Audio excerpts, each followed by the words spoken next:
Thanks, Nilesh. Thanks for sparing your time for this brief conversation. The Tech Fast 50 is a flagship event of Deloitte, and we have the 2020 edition coming up in March.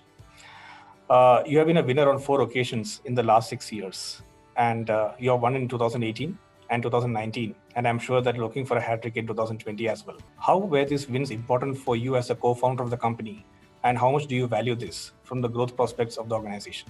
So, getting into the Fast 50 is very prestigious, of course.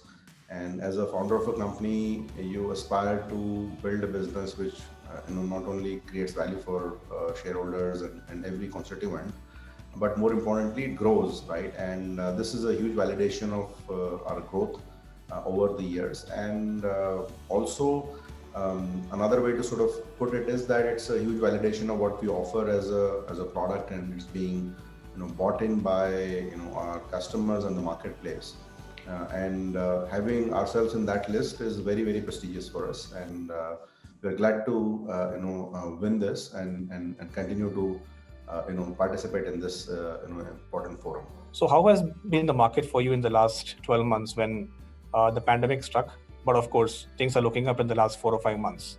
So how do you see the market looking for you in the next few years from now? Like most people, we were also a bit terrified in that period. There was a degree of shock.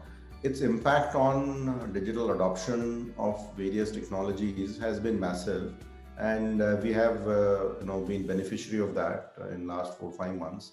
A lot of new type of customers are coming and buying this, which were not buyers earlier. So I think that's a positive for us and for the market in general for digital tools out there. So Nilesh, apart from the traditional sectors like consumer, FMCG, etc., which are the subsectors on which you have seen growth in the last few months? So the edtech is one important segment. Second is all the businesses which are going direct to consumer. Those have seen a lot of traction and interest build up because now they had no choice but to adopt those strategies. And third is all the channel which were helping businesses and brands reach consumers, which were offline in nature, are going digital. So that has seen a lot of traction. And I would also sort of count SMEs in the same category as consumers to a large degree because of their volumes. You can see, you can replace that. All the businesses trying to reach the SMEs has gone through the same transformation, and people are making investments in those sides. So thanks for your time, Nilesh, and we hope that LeadSquared is part of the winners list in 2020 as well. Absolutely, looking forward to it.